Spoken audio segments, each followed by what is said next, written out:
boxing-wise, he's going to give Canelo fits. Don't believe he can hurt Canelo. Just believe that Crawford hasn't been in the ring with anybody this powerful.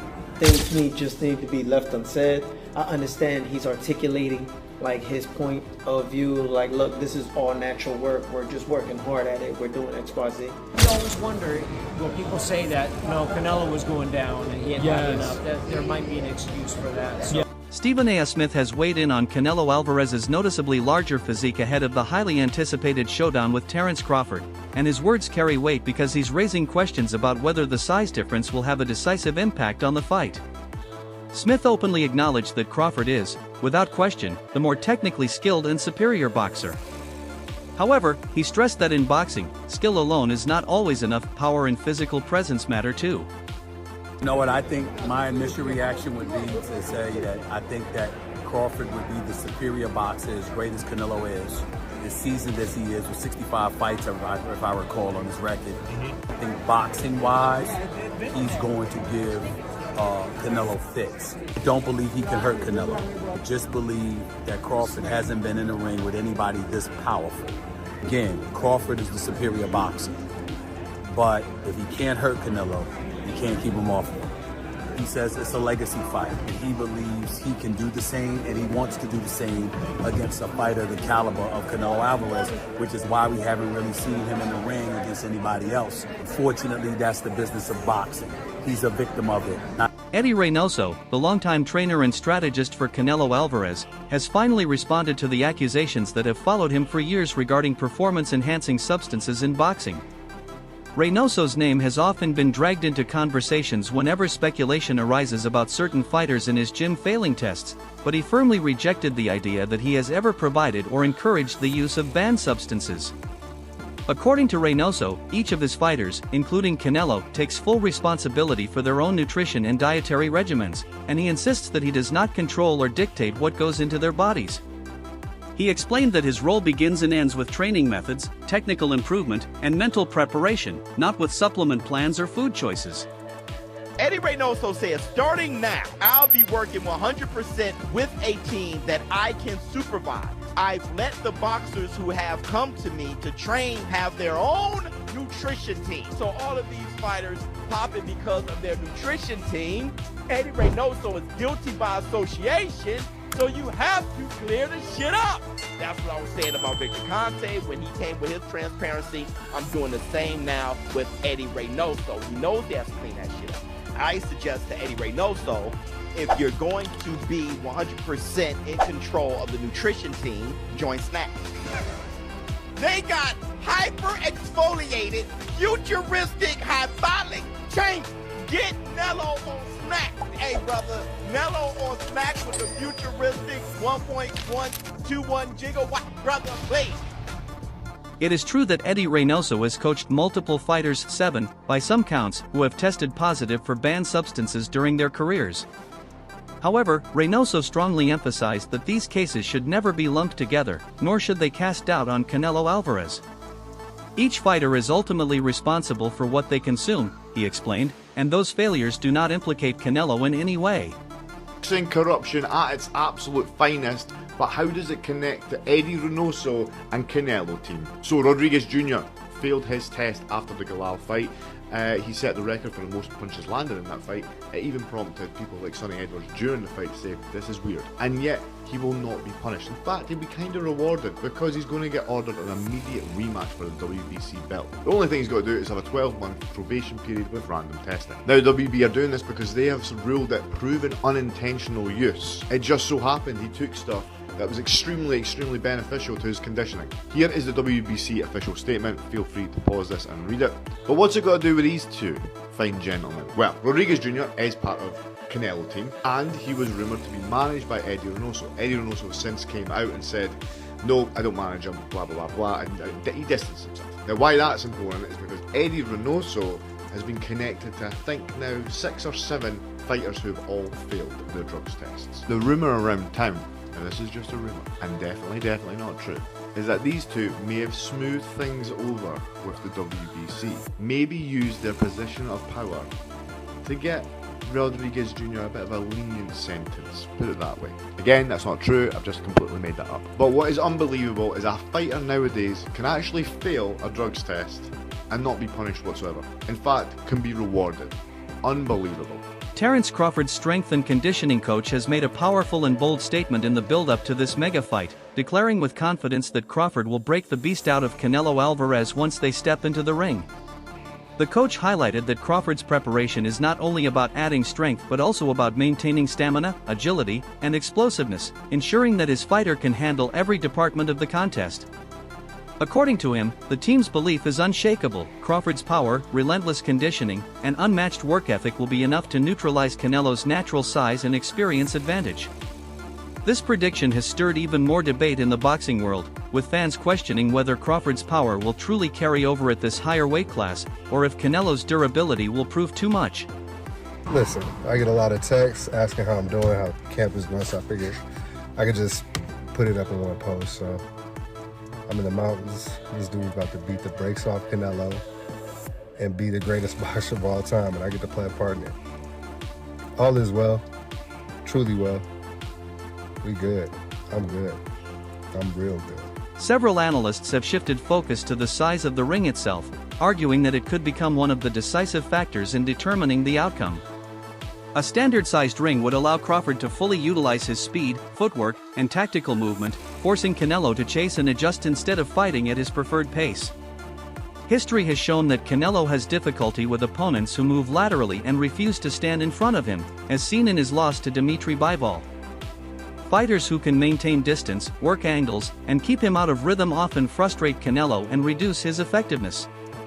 Analysts suggest that if Crawford has the room to move and dictate exchanges, his chances of controlling the tempo increase dramatically. If the ring is standard size, I think Bud beats his ass all around the ring for 12 rounds. If Canelo want to come forward and get the whooping, that's what he gonna get. But that's the thing, in that last Skull fight, he didn't want to take the fight to Skull. So if Canelo don't come to fight, I don't want to see Crawford stand in the middle of the ring and take that type of risk. Because Crawford, he talk about retirement, but he can still go on after this. So he ain't got to take that punishment. He can run it back with him. I don't want Crawford forced into a dogfight with Canelo. No, I think he gonna whoop his ass off. So. Veteran broadcaster Jim Gray has also offered his take, labeling this matchup as one of the great fights in modern boxing.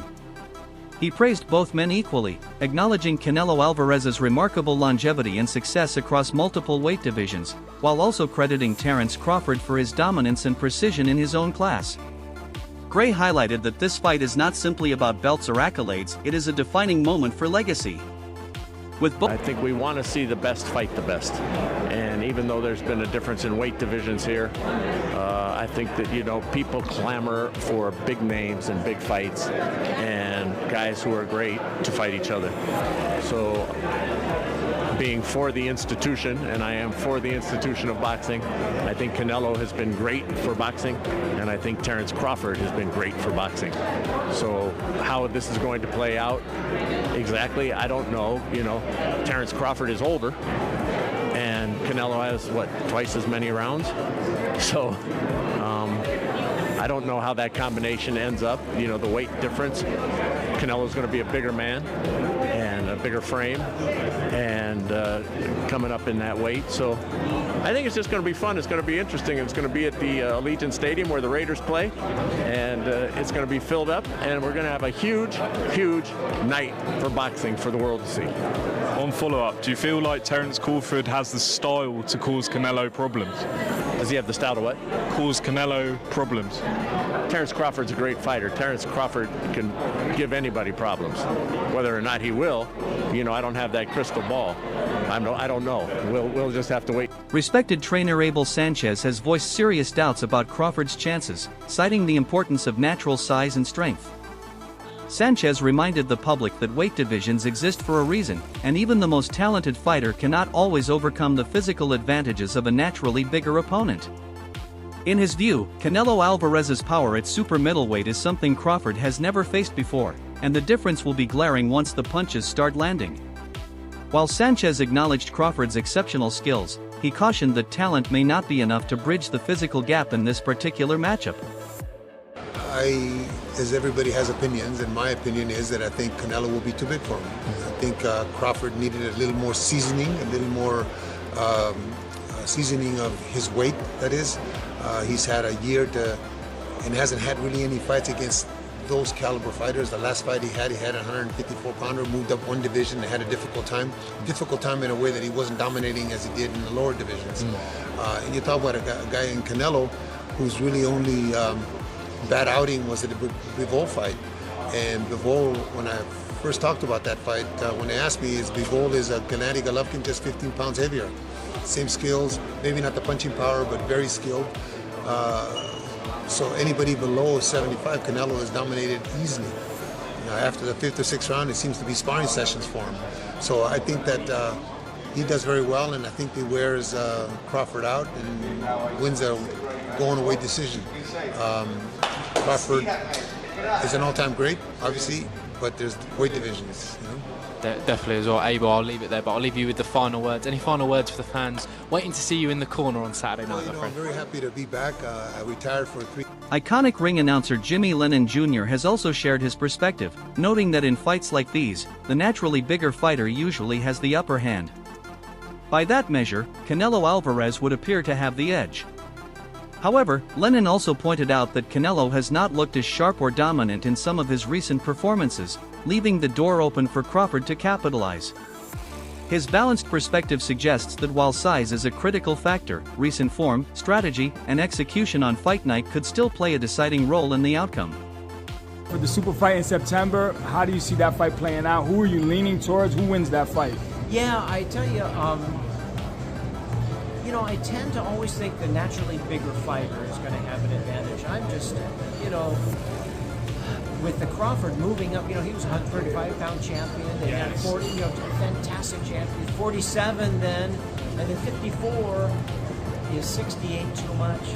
That's really a big jump. But I tell you, a lot of people I respect just say, no, he's going to be favored on that. Wow. So I don't know what to say, but Canelo's a great fighter and a smart fighter, and two fighters in the pound for pound best. Getting it on. That's nice for boxing. And if Crawford is successful, where would you place him in the all-time greats? Does he belong in the top 10, or you've seen so many fighters come across? Yeah, that's a tough one. That's a tough one to say. But certainly he should be considered. He should be in that discussion, and people could argue that either way for a while. But if he doesn't, you always wonder. Will people say that Canelo was going down and he had had enough? That there might be an excuse for that. So, we'll see. But it'd be quite a feat if he does beat Canelo. That'd be amazing. Shakur Stevenson, one of boxing's brightest young champions, has thrown his full support behind Terence Crawford. Stevenson did not hesitate to call Crawford the greatest in his division and insisted that his exceptional skill set is enough to defeat even a bigger and stronger opponent like Canelo Alvarez. Coming from an undefeated fighter with proven credibility, Stevenson's words carry weight and reinforce the belief that size alone will not dictate the result.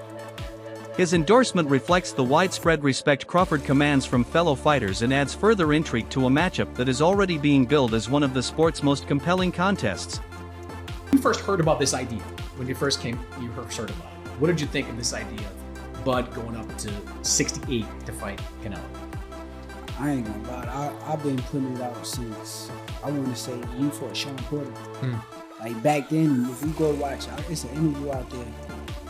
I had said I think that Terence Crawford would beat Canelo Alvarez right after he fought Sean Porter.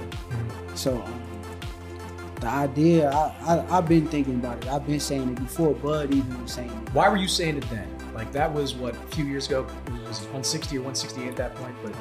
But why did you believe then that was the right fight? Because I just knew, like, as far as in that weight class, Terence Crawford is like the greatest. So I just feel as though with Canelo's style and like the style of boxing that he got, I think and this is before Bivol did it, but I thought like Terence Crawford was the only guy who I felt as though could have beat Canelo with his style. So tell me if you think I'm wrong here. Like, I might have been more confident after the Spence fight when he threw a lot of right hands in that fight, was aggressive. Against Madrimov, he didn't throw a lot of right hands in that fight. And I've been saying for years that the only way to beat Canelo Alvarez is throw right hands. Gennady Golovkin did it, almost beat him, should have beat him the first time around. Dmitry Bivol did it in their fight. Other guys tend to try to jab him to death. I don't think you can win fights. I was about to say, I disagree with you. That's not surprising at all. Former world champion Sean Porter has shared his personal observations after seeing Crawford in person, and his analysis adds a new layer to the discussion. Porter noted that Crawford's legs appeared thicker, stronger, and more proportioned than ever before, signaling targeted lower body development as part of his move up in weight. Importantly, Porter observed that Crawford's weight gain has been evenly distributed across his frame, with no imbalance between his upper and lower body, a sign of meticulous conditioning and nutrition. Despite this added mass, Porter was impressed to see that Crawford's trademark speed and agility remain fully intact. In his view, this combination of power and mobility could be the ultimate weapon against Canelo Alvarez, allowing Crawford to counter size with superior movement. His remarks suggest that Crawford's camp has executed a highly disciplined plan designed to maximize every physical advantage without sacrificing quickness. You guys, one reason you give Crawford a good chance at winning this fight is talking about Canelo has to have his feet set to deliver his power shots.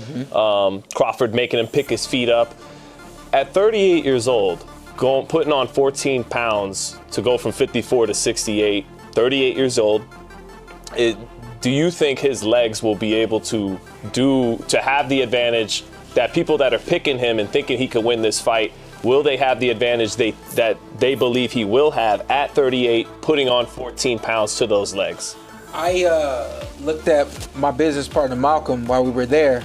I said, "Yo, look at his legs." He said, "Yeah." He said, "Yeah." I said, "They're thick. They're in shape. They look very strong." If anybody out there that want to act funny about what I just said, that's my job as a former athlete, as an analyst. I have to analyze everything, right? So I have to analyze how's his weight now distributed across your body. His body, right? Is it distributed a little too much right here in the midsection? Are the legs too thick? And now I'm not seeing the muscle pop and things of that nature. The dude is doing all of the right things. They have something called the incline in Colorado Springs. So just in case you don't know, Colorado Springs is about 6,000, a little bit more than 6,000 feet in the air, right? So it's above the altitude. I don't know where Vegas is. Vegas is around 1,000, I believe. Among fans, a growing narrative has emerged that Terence Crawford will dominate Canelo Alvarez, with some even dismissing the fight as being far from an even contest. This trend has sparked accusations of disrespect toward Canelo, who many argue remains the greatest Mexican fighter of his era. Supporters point to his achievements as a multi-division champion who has consistently taken on some of the biggest names in boxing. While few doubt Crawford's extraordinary talent, writing off Canelo completely ignores his proven track record against world-class competition. This fight, therefore, is about more than titles or money. It is about respect, legacy, and proving who truly belongs at the very top of the sport. So look, I'm going to get my prediction. I don't want this video to be long. Typically my videos are like 20, 25 minutes long. I get deep on this shit. I'm going to keep it real. I think y'all are out of your fucking mind. Y'all are out of your fucking mind. Look, if you want to say, I think Bud Crawford has the opportunity to win this fight, don't count him out. I don't disagree with that at all. I would say don't never count Bud out. I would say that. Never count Bud out. If y'all say this is a 50-50 fight, I'm not mad at that at all. Yeah. You think it's a 50-50 fight?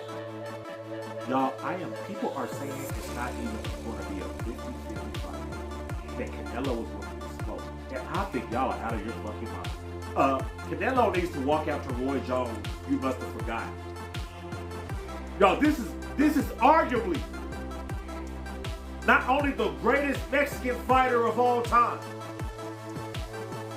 but this is arguably one of the greatest fighters ever. And y'all are acting like Canelo is some kind of fucking pushover. Like he's some kind of stepping stone. I've never seen nothing like it. I have never seen a boxer so accomplished get shitted on in every fucking prediction video I've seen. It's madness. My prediction right now, Canelo wins this fight. I don't know what the fuck y'all talking about. Y'all got shit fucked up. y'all, bro, Canelo wins this fight. That concludes today's breakdown of the upcoming super fight. Stay tuned for more updates, reactions, and analysis as the build-up continues. Don't forget to like, share, and subscribe to our channel. For more exciting videos, make sure to hit the bell icon and stay updated. Subscribe to Boxing Hub now for all the latest in boxing.